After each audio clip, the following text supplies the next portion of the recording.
हमारे साथ बात करने के लिए जगाधरी से आम आदमी पार्टी के उम्मीदवार आदर्श पाल जी मौजूद है। तो किस तरीके की तैयारी चल रही है? पहले तो आपका बहुत बहुत धन्यवाद जो आज हमारे पास आप पहुँचे। और अब चुनाव चरम पे है, पूरी गर्मी है चारों तरफ। कैंपेन बहुत अच्छा चल रहा है, चारों तरफ से हमें जन समर्थन, भारी जन समर्थन मिल रहा है और उम्मीद करेंगे ये वोटों में तब्दील होगा। अब हरियाणा में जो है देश के प्रधानमंत्री लगातार रैलियां कर रहे हैं। राहुल गांधी हर पार्टी का बड़ा चेहरा पूरे तरीके से अब हरियाणा में ये 2 दिन इनकैश करना चाह रहा है। अब हर कोई, राहुल गांधी ने अपनी रथ यात्रा जो यात्राएं शुरू कर दी हैं। लगातार नरेंद्र मोदी यहां पहुंच रहे हैं, उन्होंने भी कई रैलियां करी हैं। अरविंद केजरीवाल भी लगातार हरियाणा में हैं। क्या लगता है इन बड़े चेहरों का इम्पैक्ट जाहिर है पड़ता है, लेकिन इस बार हरियाणा चुनाव की अगर बात की जाए, खासतौर पर जगाधरी सीट की, जैसे हमने आपसे पहले भी ये सवाल किया था, आम सीटों में से बड़ी अहम सीट ये इसलिए हो जाती है क्योंकि यहाँ से मंत्री 2 बार रहे हैं, लंबे समय से उनका जो है वो रहा है, 10 साल से सत्ता में सरकार भी, इससे पहले कांग्रेस की।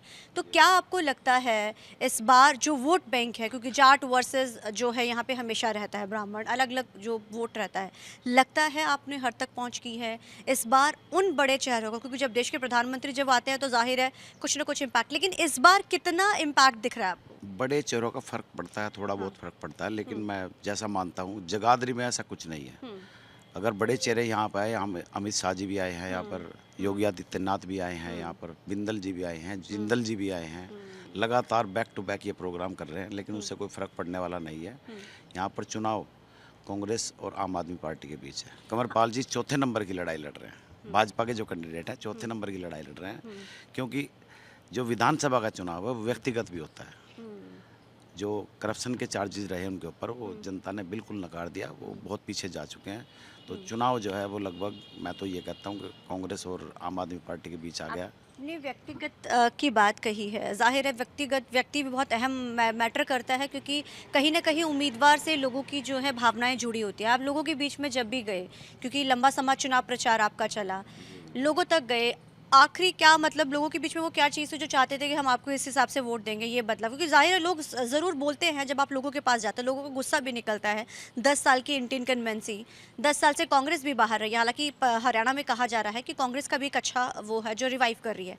आप क्या समझते हैं? आम आदमी पार्टी संगठन पे चुनाव लड़ती है और हमने यहाँ बहुत लंबा काम किया आम आदमी पार्टी के साथ। संगठन हमारा चुनाव लड़ रहा है और चारों तरफ आज ये है कि बिल्कुल झाड़ू चल रहा है और उसका नतीजा ये है कि दोनों तरफ बौखलाहट है। मेरे प्रचार वाहन तोड़े जा रहे हैं, पर खिजरी गांव में जो अकरम खान जी का पैतृक गांव है, वहाँ हमारी एलईडी वैन को तोड़ा। परसों जाटावाड़ा गांव के अंदर एक हमारे टेम्पो को तोड़ा गया, उसको लड़के को चोट भी लगी। उसके बाद आज कांसली गांव है जो मुस्लिम बाहुल्य क्षेत्र है, वहाँ हमारे वाहनों को तोड़ा जा रहा है, अटैक किए जा रहे हैं। तो हमने कल भी कहा था कि भैया ये गलत है, आप इसको जगाधरी रहने दीजिए, इसको कश्मीर मत बनाइए आप लोग। तो चुनाव अब एक तरफा चुनाव है, वो अकरम खान और आदर्श पाल के बीच में। बीजेपी बहुत बैक में चली गई। कंवरपाल जी पहले मैं कहता तीसरे नंबर की लड़ाई लड़ रहे हैं, आज शायद चौथे नंबर पे जा चुके हैं। आखिरी, क्योंकि चुनाव है, जाहिर है आपका इंटरव्यू अब तो जो है 8 तारीख के बाद तय होगा, तो आखिरी अपील आप लोगों से भी क्या करना चाहेंगे और किन मुद्दों को लेकर आप लोगों के बीच में गए हैं? आपसे आखिरी सवाल है, कौन कौन से ऐसे मुद्दे थे जो आपने लोगों के सामने उठाया और आपको लगता है कि इन मुद्दों पर ही मुझे भारी बहुमत मिलेगा? देखो, मैंने स्मैक का मुद्दा सबसे बड़ा भारी मुद्दा है, स्मैक के ऊपर मैं खुल के बोल रहा हूँ। छोटी छोटी बच्चियों के साथ रेप हो रहा है, दोनों के दोनों स्मैक किए थे। कानून, चलो जो भी कार्रवाई कर, कानूनी कार्रवाई हुई, लेकिन ये निंदनीय है। किन लोगों ने इसको संरक्षण दिया, कहाँ से ये आया, कहाँ से इसको बढ़ावा मिला? स्मैक बहुत बड़ा मुद्दा है हमारे यहाँ। बेरोजगारी बहुत बड़ा मुद्दा है।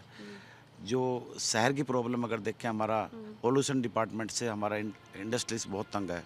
हमारी मेटल इंडस्ट्री का भट्टा बैठ चुका है बिल्कुल।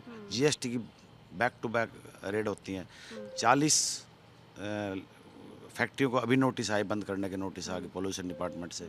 तो इन सारे मुद्दों को लेकर हम जनता के बीच में जा रहे हैं और लोग हमें पसंद कर रहे हैं। Thank you so much sir, thank you. Thank you. तो मुद्दे कई हैं, देखना बड़ा अहम रहेगा, क्योंकि अब तो महज कुछ ही दिन रह चुके हैं। 8 तारीख को मोहर लग जाएगी, आखिर जगाधरी के लोगों ने इस बार किसको फतवा दिया है। कैमरामैन अलजिंदर के साथ जगाधरी से TV9 के लिए अमनप्रीत कौर।